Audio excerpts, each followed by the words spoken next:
अस्सलाम वालेकुम students. Chemistry ninth class exercise solution series में आज हमारा चैप्टर नंबर 3 है। इसका नाम है केमिकल बॉन्डिंग। ये by mistaken structure of molecule है, ये एक्चुअली केमिकल बॉन्डिंग इसका नाम है। इसका ये प्रोबेबली लेक्चर नंबर 10 होगा। इससे जो प्रीवियस इसके 9 लेक्चर हैं वो अपलोड कर दिए जाएंगे। पहले ये एक सीरीज़ स्टार्ट की है एक्सरसाइज सॉल्यूशन की, सारे चैप्टर्स की एक्सरसाइज जो है उनकी वीडियोस अपलोड कर दी जाएँ।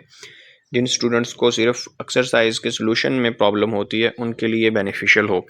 तो स्टार्ट करते हैं। सबसे फर्स्ट पार्ट है एमसीक्यू। एमसीक्यू नंबर 1 है, when molten copper and molten zinc are mixed together they give rise to a new substance called brass. Brass पीतल को कहते हैं। तो predict what type of bond is formed. इनमें कौन सा बॉन्ड बनेगा, क्योंकि कॉपर और जिंक दोनों मेटल्स हैं तो मेटेलिक बॉन्डिंग होगी इनमें। Next, which element is capable of forming all three types of bonds: covalent, coordinate, covalent, ionic? इसका करेक्ट आंसर है ऑक्सीजन। ऑक्सीजन मेटल्स के साथ जब रिएक्ट करेगा तो आयनिक बॉन्ड बनाएगा। इलेक्ट्रॉन जब शेयर करेगा जैसे हाइड्रोजन के साथ तो कोवलेंट बॉन्डिंग, और कोऑर्डिनेट कोवलेंट में इस फॉर्म में पाया जाता है। Next, why is H2O is liquid while H2S is a gas. पानी जो है वो लिक्विड क्यों होता है, उसमें इसकी रीज़न ये है कि स्ट्रॉन्ग अट्रैक्टिव फोर्सेस पाई जाती हैं, इंटरमोलिकुलर फोर्सेस, इनको हाइड्रोजन बॉन्डिंग कहा जाता है। अगर हम पानी का स्ट्रक्चर देखें, वाटर के अंदर इस तरह से एक ऑक्सीजन और दो हाइड्रोजन अटैच होते हैं। एक हाइड्रोजन यहाँ पर, एक हाइड्रोजन यहाँ। ऑक्सीजन के ऊपर पार्शल नेगेटिव चार्ज होता है और हाइड्रोजन के ऊपर partial positive. Partial negative oxygen के पास क्यों होता है? एक्चुअली ये जो एक लाइन है ये हमें बताती है कि यहाँ पर दो इलेक्ट्रॉन है, एक इलेक्ट्रॉन ऑक्सीजन का और ये वाला इलेक्ट्रॉन हाइड्रोजन का। ऑक्सीजन इन दोनों इलेक्ट्रॉन्स को, जिनको हम शेयर्ड पेयर इलेक्ट्रॉन कहते हैं, अपनी तरफ ज़्यादा अट्रैक्ट कर लेता है ड्यू टू हाई इलेक्ट्रोनेगेटिविटी, जिसकी वजह से ऑक्सीजन के ऊपर पार्शियल नेगेटिव चार्ज आ जाता है। इसी तरह अगर वाटर का एक और मॉलिक्यूल इसके करीब आए, उसके एक एंड पे हाइड्रोजन पार्शियल पॉजिटिव और दूसरे पार्शियल नेगेटिव, यहाँ पर भी हाइड्रोजन पार्शियल पॉजिटिव होगा, तो एक वाटर का जो नेगेटिव एंड है ऑक्सीजन वाला, वो दूसरे वाटर के पॉजिटिव एंड हाइड्रोजन को अट्रैक्ट करता है। ये डॉटेड लाइन हमें बताती है कि ये हाइड्रोजन बॉन्डिंग है। ये एक्चुअली हाइड्रोजन बॉन्डिंग है। पानी के मॉलिक्यूल्स के अंदर जो फोर्स पाई जाती है वो हाइड्रोजन बॉन्डिंग है। H2S में ये वाली बॉन्डिंग नहीं पाई जाती, वीक फोर्सेस होती हैं, निग्लिजिबल होती हैं, इसलिए वो गैस में पाई जाती है। वाटर इसलिए लिक्विड होता है क्योंकि इसमें स्ट्रॉन्ग हाइड्रोजन बॉन्डिंग एग्जिस्ट करती है।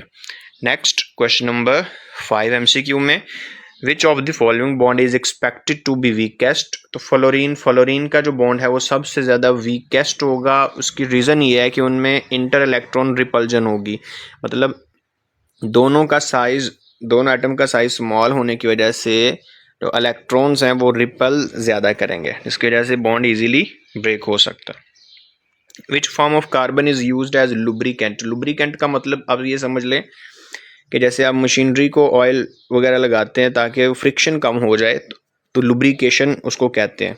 कोई भी चीज़ जो फ्रिक्शन कम करे वो लुब्रिकेशन में आती है। तो ग्रेफाइट इसका करेक्ट आंसर है, कार्बन की जो फॉर्म है। ग्रेफाइट क्यों लुब्रिकेंट के तौर पे यूज़ होता है कि इसकी जो लेयर्स होती हैं वो स्लाइड कर सकती हैं एक दूसरे के ऊपर, क्योंकि उन लेयर्स के दरमियान वीकर वॉन्डरवॉल फोर्सेस होती हैं। Next, keeping in view the intermolecular forces of attraction indicate which compound has highest boiling point. Water जो है उसका हाईएस्ट बॉइलिंग पॉइंट होगा, क्यों? क्योंकि उसमें हाइड्रोजन बॉन्डिंग होती है। Next, which metal has lowest melting point. Rubidium जो है इसका लोएस्ट मेल्टिंग पॉइंट होता है, क्योंकि रुबीडियम ग्रुप में सबसे नीचे पाया जाता है। जब आप ग्रुप में ऊपर से नीचे आते हैं तो साइज इंक्रीज होता जाता है। जैसे जैसे साइज इंक्रीज होगा तो न्यूक्लियस की अट्रैक्शन जो है वो कम होती जाएगी वैलेंस इलेक्ट्रॉन के ऊपर। As a result metallic bonding weak होगी और उसको मेल्ट करवाना आसान होगा, तो इसका मेल्टिंग पॉइंट रुबीडियम का सबसे कम होता है। Which ionic compound has highest melting point, तो गिवन ऑप्शन में से NaCl जो है इसका melting point almost 800 degree centigrade होता है, 800 डिग्री सेंटीग्रेड। क्यों? क्योंकि इसका जो स्ट्रक्चर है वो स्टेबल होता है क्रिस्टल्स की फॉर्म में और इसकी लेटेस्ट एनर्जी बहुत ज़्यादा होती है, इसको ब्रेक करवाने के लिए जो एनर्जी चाहिए। Which compound contain both covalent and ionic bonds, तो करेक्ट आंसर है अमोनियम क्लोराइड। अमोनियम के अंदर नाइट्रोजन और हाइड्रोजन के दरमियान जो बॉन्ड पाया जाता है वो कोवलेंट होता है और ओवरऑल अमोनियम के ऊपर प्लस चार्ज है और क्लोराइड के ऊपर माइनस चार्ज है। जब इन दोनों के दरमियान बॉन्डिंग होगी क्लोरीन और अमोनियम के दरमियान, फिर वो आयनिक होगा, तो ये दोनों इसमें एग्जिस्ट करते हैं। Next, which among of the following has double covalent bond, तो इथाइलिन इसका करेक्ट आंसर है। इसमें 2 कार्बन होते हैं, इस तरह से डबल बॉन्डिंग होती है उनमें, हर कार्बन के साथ 2-2 हाइड्रोजन अटैच होते हैं, एक हाइड्रोजन यहाँ पर, एक यहाँ, एक हाइड्रोजन यहाँ पर, एक यहाँ। तो ये इसका स्ट्रक्चर है इथाइलिन का। इसको इथीन भी कहा जाता है, इसको इथीन भी कहा जाता है, डबल बॉन्ड इसमें पाया जाता है, तो ये इसका स्ट्रक्चर है। नेक्स्ट, शॉर्ट क्वेश्चन का पार्ट स्टार्ट हो गया। What type of elements lose their outer electron easily and what type of elements gain electron easily, कौन से इलेक्ट्रॉन जल्दी डोनेट कर देते हैं, लूज कर देते हैं, और कौन से गेन जल्दी करते हैं। जो इलेक्ट्रोपॉजिटिव मेटल्स होते हैं ना, इलेक्ट्रोपॉजिटिव का मतलब इलेक्ट्रॉन देने के बाद खुद पॉजिटिव हो जाते हैं। क्यों? क्योंकि इनकी आयोनाइजेशन एनर्जी लो होती है। आयोनाइजेशन एनर्जी का मतलब ये है कि वैलेंस शेल में से, आखिरी शेल में से एक इलेक्ट्रॉन निकालने के लिए जितनी एनर्जी रिक्वायर्ड है उसको आयोनाइजेशन एनर्जी कहा जाता है। और जो इलेक्ट्रोपॉजिटिव मेटल्स होते हैं इनकी आयोनाइजेशन एनर्जी लो होती है। लो का मतलब इनके इलेक्ट्रॉन निकालना आसान है, तो ये इजीली लूज कर देते हैं इलेक्ट्रॉन्स को। और इसके ऑपोजिट अगर देखें तो इलेक्ट्रोनेगेटिव जो नॉन मेटल्स हैं, मेटल्स इजीली इलेक्ट्रॉन डोनेट करते हैं, नॉन मेटल्स जिनको इलेक्ट्रोनेगेटिव भी कहा जाता है। इलेक्ट्रोनेगेटिव मीन्स ये इलेक्ट्रॉन को एक्सेप्ट करके अपने ऊपर नेगेटिव चार्ज क्रिएट करवाते हैं। इनकी इलेक्ट्रॉन अफिनिटी का मतलब है इलेक्ट्रॉन लविंग है, ये इलेक्ट्रॉन को बड़ी जल्दी कैप्चर करते हैं। इसकी एग्जांपल सोडियम मेटल है, इजीली इलेक्ट्रॉन लूज करता है, और क्लोरीन नॉन मेटल है, इजीली इलेक्ट्रॉन गेन करता है। नेक्स्ट,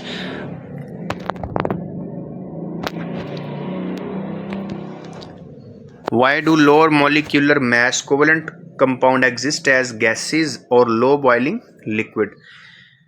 क्वेश्चन ये है कि जिन मॉलिक्यूलर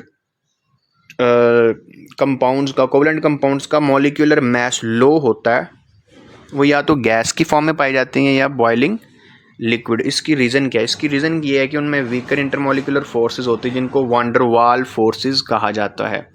जैसे जैसे नंबर ऑफ कार्बन इंक्रीज़ होंगे वैसे वैसे इनके दरमियान इंटरमॉलिक्यूलर फोर्स स्ट्रॉन्ग होती जाती है। एग्जाम्पल के तौर पे यहाँ पर मीथेन है, ये गैस के तौर पे पाई जाती है क्योंकि इसमें एक कार्बन है और इसका मास जो है बहुत ही कम होता है, 16 ग्राम पर मोल है, तो इसमें इंटरमॉलिक्यूलर फोर्स ना होने के बराबर होती है।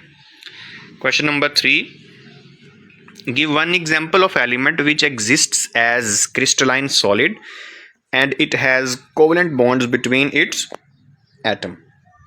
तो कार्बन की एक फॉर्म है डायमंड, वो क्रिस्टलाइन फॉर्म में भी पाई जाती है और उसमें कोवेलेंट बॉन्डिंग भी पाई जाती है, 3 डायमेंशनल टेट्राहेड्रल नेटवर्क पाया जाता है। तो इसका आंसर एग्जाम्पल लाजमी करनी है।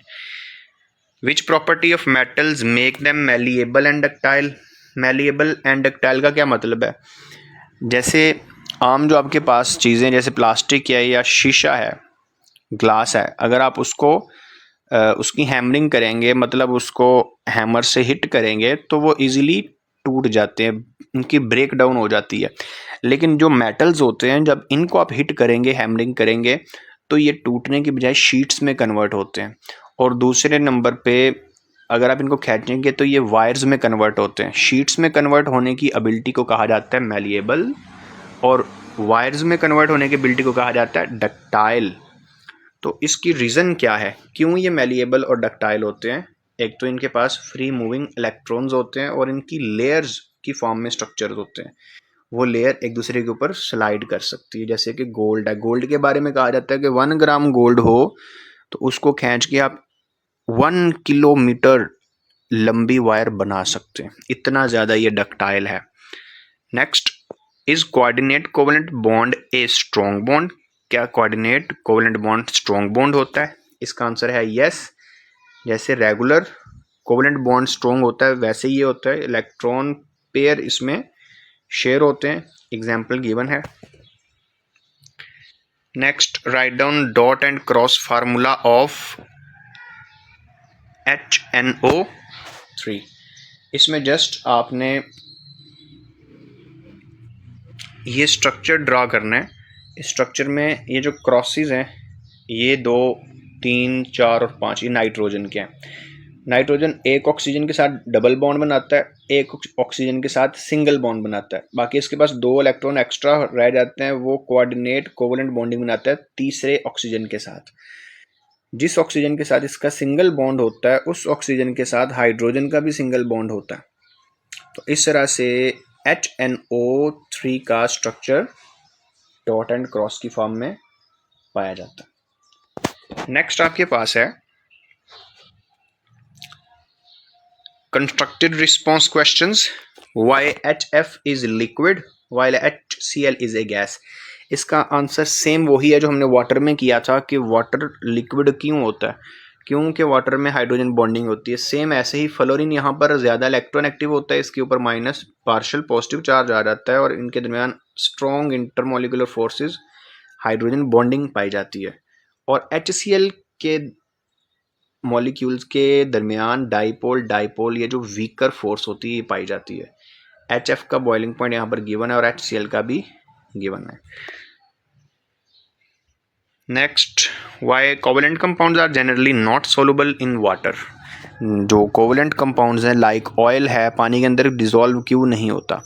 उसकी रीज़न ये है कि केमिस्ट्री में एक प्रिंसिपल है लाइक डिजोल्व लाइक, अपनी जैसी चीज़ को अपने अंदर हल करती है। जो पानी है वो बहुत ज़्यादा पोलर होता है, पोलर का मतलब उसके ऊपर चार्ज होता है पार्शियल की फॉर्म में माइनस और प्लस, लेकिन जो कोवेलेंट है वो नॉन पोलर होते हैं, उनके ऊपर चार्ज नहीं होता, तो फिर अट्रैक्शन क्रिएशन नहीं होती।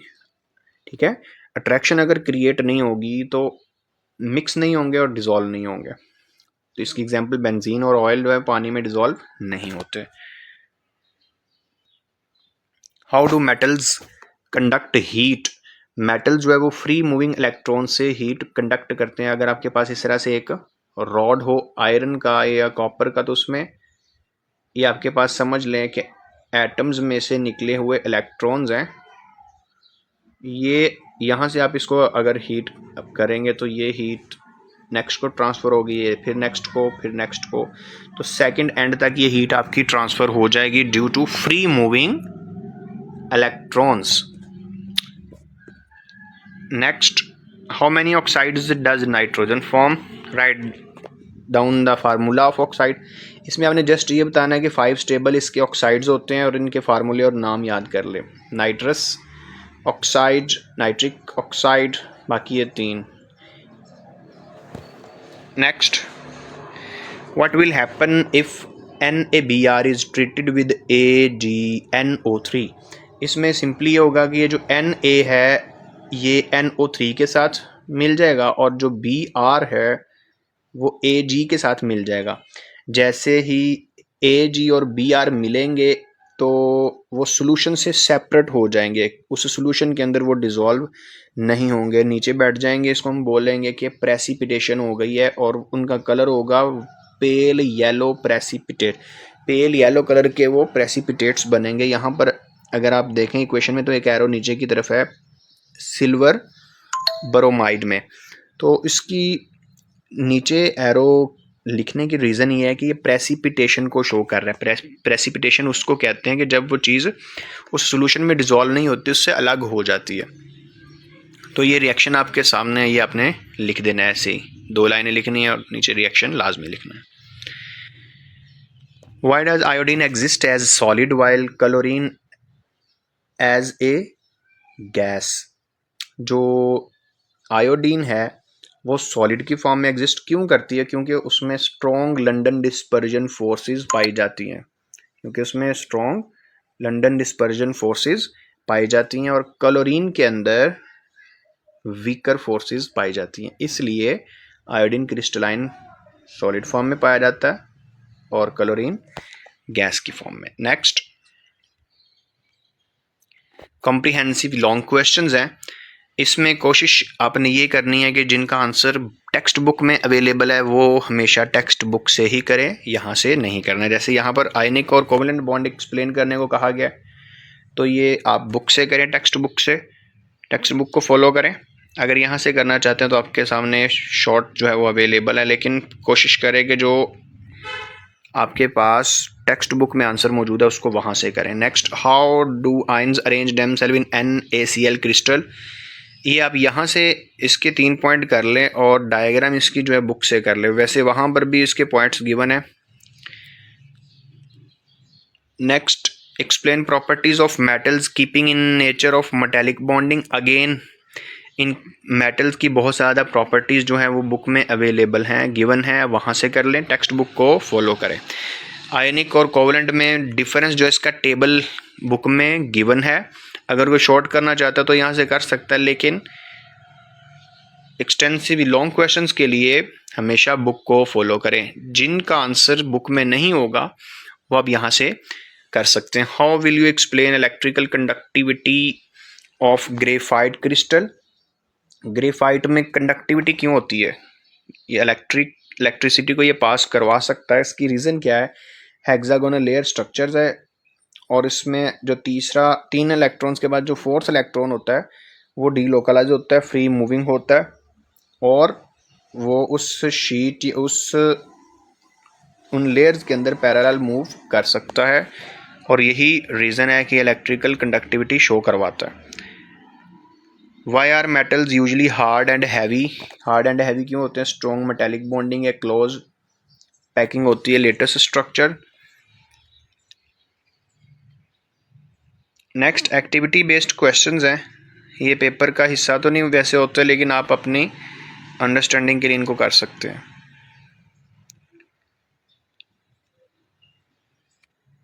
ये दूसरा,